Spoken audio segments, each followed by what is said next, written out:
Hey everybody, Dr. Rick here dropping in. Hopefully everybody's having a great day. Hopefully you had a great week.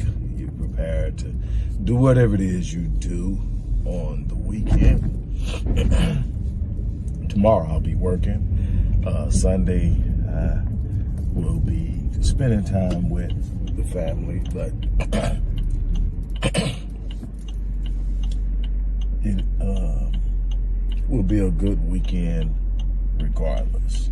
Now, let me talk to you. Every day I try to give you something that inspires you. I want to lift you.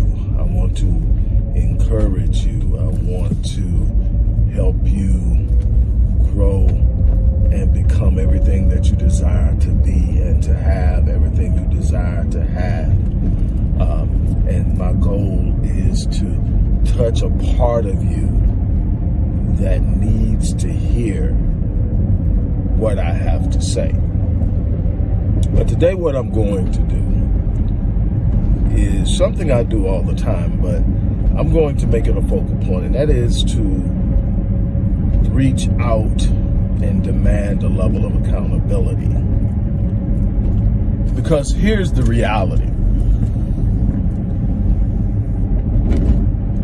Regardless of what you've been through, regardless of how life started, regardless of all of the different impediments, obstacles, and difficulties and challenges that have been placed in front of you that serve as hindrances to the things that you say you desire to be and the things you say you desire to have, it still rests on you.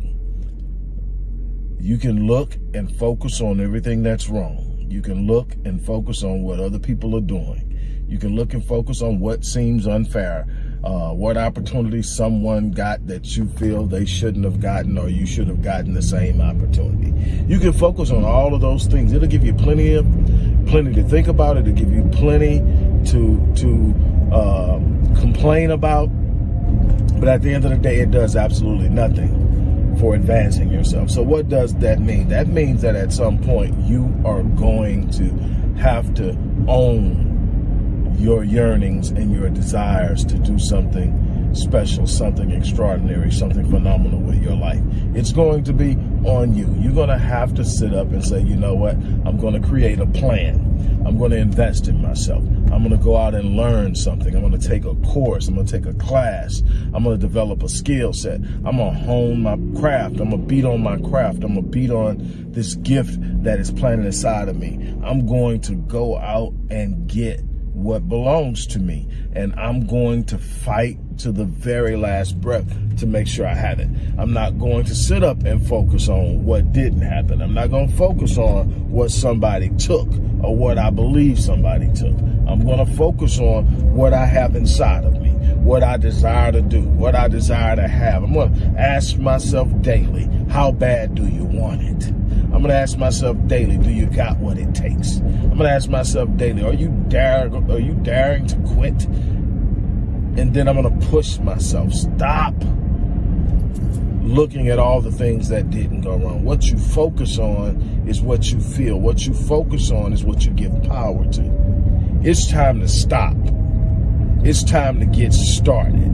It's time to look inside of yourself and demand more of yourself, because that's something nobody can stop. Nobody can stop you giving the best you have to give. Nobody can stop you from going hard in the paint. Nobody can stop you from putting in extra hours. Nobody can stop you from reading books. Nobody can stop you from investing in courses. Nobody can stop you but you.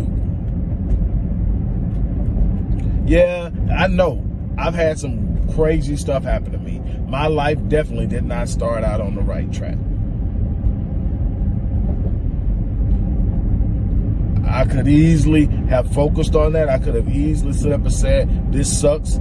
You know, I don't know my dad. My mom had me malnutrition. My grandparents had to take me and rear me. I spent 6 months, almost every night, 6 months straight in the emergency room because my stomach couldn't process whole food. Couldn't keep anything down. I could say, man, that sucks. Life sucks. I can't do it. Oh, this is going to happen. I don't know my father. I never met my father. First time I saw my father was at his funeral. I was 14 years old. All the hopes I had of ever getting to know that man, ever developing the relationship and coming to understand a bunch of things that I had to know and questions about myself went in the grave when he went in the grave. I had to figure it out.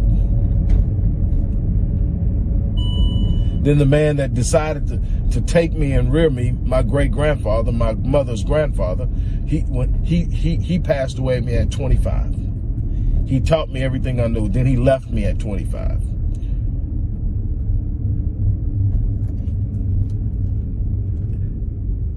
I had to go out and figure it out. I had to go out and decide, man, this is the beginning of my life. What am I going to do with it? Am I going to sit up and hurt? Am I going to sit up? No, you know what I did? Instead of sitting up and blaming my father for what he did, I wrote The Invisible Father, my first of 24 so far. 25 and 26 are on deck right now. 24 books.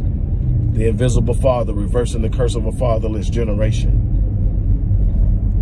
And that was a cathartic process for me, but it was also an empowering message to a bunch of people, both boys who didn't know their father, girls who didn't know their father, and young men who have fathered children and wasn't being fathers. I didn't sit back and let that stop me.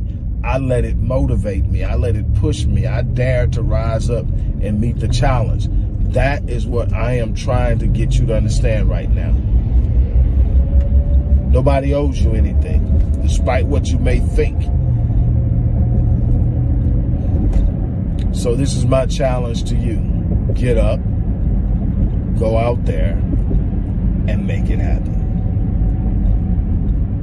Get up, go out there, and make it happen. Wake up every morning with an intent to put everything you have into that day.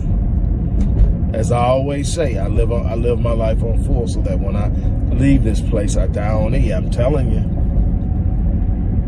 Extraordinary things happen when you decide to live on full. That's all I'm going to give you right now. That's all I'm going to share with you right now. I just had to drop that on you. It's time to stop looking around you and start looking within you. On that note, look, I'm going to get ready to get out of here.